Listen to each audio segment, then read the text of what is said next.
एक बड़ी पुरानी कहावत है, कहते हैं सब दिन होत न एक समाना, कुछ वैसा ही हो रहा है इस वक्त। भारत के ऊपर भी यूरोपीय यूनियन ने क्या ठोक दिया है प्रतिबंध। और सबसे मजेदार बात क्या है, एक तरफ प्रतिबंध ठोका है और दूसरी तरफ भारत से FTA साइन करना चाह रहा है। जहां यूरोप ये सब कुछ कर रहा है तो वहीं यूरोप के लगभग हर देश को हरा चुका है भारत। भारत ने एक बहुत बड़ा कारनामा किया है। जियोपॉलिटिक्स में इस वक्त बहुत कुछ चल रहा है। इस खबर को शुरू करने से पहले मैं चाहती हूँ कि कुछ आंकड़ों को आप लोग जरूर देखें। स्क्रीन पर एक आंकड़ा दिख रहा है और ये जो बार ग्राफ है, इस ग्राफ के जरिए ये दिखाया जा रहा है कि किस देश ने कितना तेल खरीदा है रूस से। और आपको सुनकर अजीब सा लगेगा, लेकिन इस ग्राफ को देखिए। इस ग्राफ में आपको यूरोपीय यूनियन भी देखने को मिल रहा है। इस ग्राफ को देख सकते हैं आप। यहाँ पर कोयला, गैस और तेल तीनों को लेकर ये चार्ट बना गया है। यूरोपीय यूनियन ने करीब 80 बिलियन डॉलर का खरीदा है और ये तेल खरीदा है 103 बिलियन डॉलर का। गैस 80 बिलियन का, 103 बिलियन डॉलर का तेल। चाइना ने कुछ ऐसा ही खरीदा है, भारत ने कुछ ऐसा ही खरीदा है। अब यहाँ भारत का ग्राफ आपको छोटा दिख रहा होगा यूरोपीय यूनियन से। अब ये आंकड़े हैं टाइम्स ऑफ इंडिया के। उसके बाद आपको नीदरलैंड मिलेगा, जर्मनी मिलेगा, इटली मिलेगा, हंगरी मिलेगा, साउथ कोरिया मिलेगा, फ्रांस मिलेगा। यानी कि सिर्फ भारत ने ही नहीं, यूरोपीय देशों ने भी खरीदा, चाइना ने भी खरीदा है, तुर्की ने भी खरीदा है, जर्मनी ने भी, नीदरलैंड ने, इटली ने, हंगरी ने, साउथ कोरिया ने। अब ये आंकड़े मैं आपको क्यों दिखा रही हूँ? इसलिए दिखा रही हूँ क्योंकि यूरोपीय यूनियन ने आखिरकार 27 कंपनियों के ऊपर एक्शन लिया है। वैसे आपको बता दूं, ये 27 की 27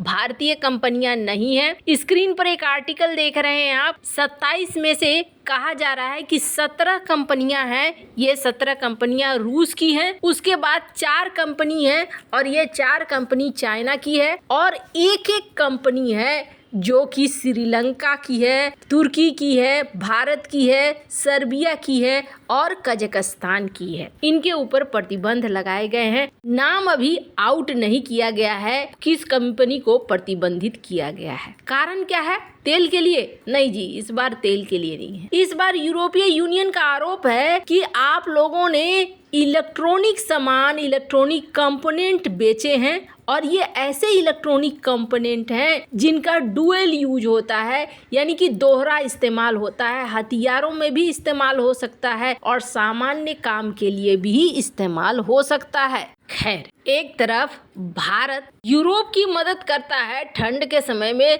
शुरुआती दिनों में, और दूसरी तरफ उल्टा यूरोप भारत के ऊपर प्रतिबंध लगाने की कोशिश करता है। फिर भी आपको बता दें, किसी एक कंपनी के ऊपर एक्शन लेना कोई बहुत बड़ा साइन नहीं है। क्यों नहीं है? और यूरोप क्यों नहीं भारत का कुछ बिगाड़ पाएगा? क्योंकि भारत यूरोप के हर देश को हरा चुका है। और ये जो आंकड़े आ रहे हैं, इन आंकड़ों ने यूरोप के सोचने के तरीकों को बदल दिया है। स्क्रीन पर वियोन की एक खबर देख रहे हैं। यूरोपीय यूनियन भारत के साथ FTA साइन करना चाहता है। ये यूरोपीय यूनियन के ऑफिशियल स्टीफेनो सेनिनो का कहना है। इन्होंने यहाँ पर कहा कि हाँ जी, हम चाहते हैं कि भारत के साथ हमारा FTA साइन हो जाए, लेकिन अभी हम कुछ कंडीशंस हैं जिस पे हम बात कर रहे हैं। आने वाले कुछ समय में वो उस कंडीशन में भी नहीं रहेंगे। क्यों नहीं रहेंगे? क्योंकि जो आंकड़े बता रहे हैं उस आंकड़ों के अनुसार एक समय ऐसा आने वाला है जिसमें भारत की शर्तों पर ही फ्री ट्रेड एग्रीमेंट साइन होगा। अभी तक ना यूरोप हो या UK हो, ये कुछ पुरानी चीजों को सोच सोच कर जी रहे हैं। स्क्रीन पर एक ट्वीट देखिए। सोशल मीडिया पर एक ट्वीट मैं देख रही थी। यहाँ पर इन्होंने कहा कि 2022-2023 में हमने 33 मिलियन यूरो मदद भेजी भारत को और 57 मिलियन यूरो हम भेज रहे हैं 2024-25 में। आपको लगता है कि ये पैसे हमें भारत को देने चाहिए? अब यहाँ पर कई सारे लोगों के कमेंट भी आ रहे थे जो UK के लोग हैं या यूरोपीय यूनियन के लोग हैं, तो इन्होंने कमेंट करना शुरू कर दिया कि हमारे यहाँ खुद ही दिक्कत है, हमें पेंशन देना चाहिए, ग्रेट ब्रिटेन को पहले अपने बारे में चिंता करना चाहिए, दूसरे के बारे में चिंता करने की कोई जरूरत नहीं है। एक ने तो हद कर दी, एक ने तो ये कहा कि नहीं नहीं वो बहुत अच्छा क्रिकेट खेलते हैं, उनको पैसे देने की जरूरत नहीं है। बहुत सारी चीजें इन्होंने लिखी कि आपको अपने यहाँ खर्च करना चाहिए, उन्हें नहीं देना चाहिए, क्योंकि ये सारी चीजें 10 साल से चल रही हैं। अब हो क्या रहा है? हो ये रहा है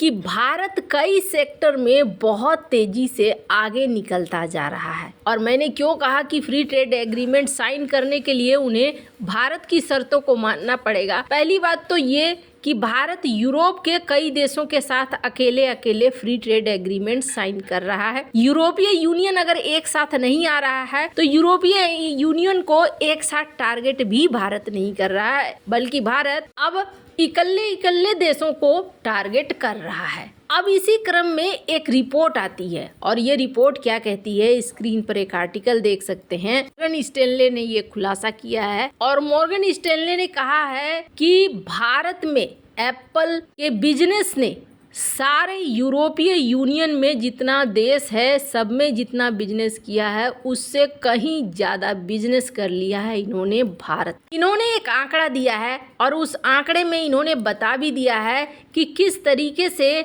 भारत में इन्होंने सबसे ज़्यादा बिजनेस की है और आने वाला संभावना भी भारत का ही है। इन्होंने 2022 और 2032 यानी एक दशक का आंकड़ा लिया है, स्क्रीन पर आप देख सकते हैं। 2022 में जहां भारत में इन्होंने आईफोन बेचा 4.2 बिलियन डॉलर का, भारत से इन्होंने अपना रेवेन्यू कमाया 4.2 बिलियन डॉलर का, तो वहीं इन्होंने दूसरे प्रोडक्ट बेचकर 1.7 बिलियन डॉलर का, सर्विसेज वगैरह बेचकर 0.2 का, यानी करीब इन्होंने 6 बिलियन डॉलर का 2022 में व्यापार किया। और इनका अंदाजा क्या है, आने वाले 10 सालों में ये बड़ा व्यापार करेंगे।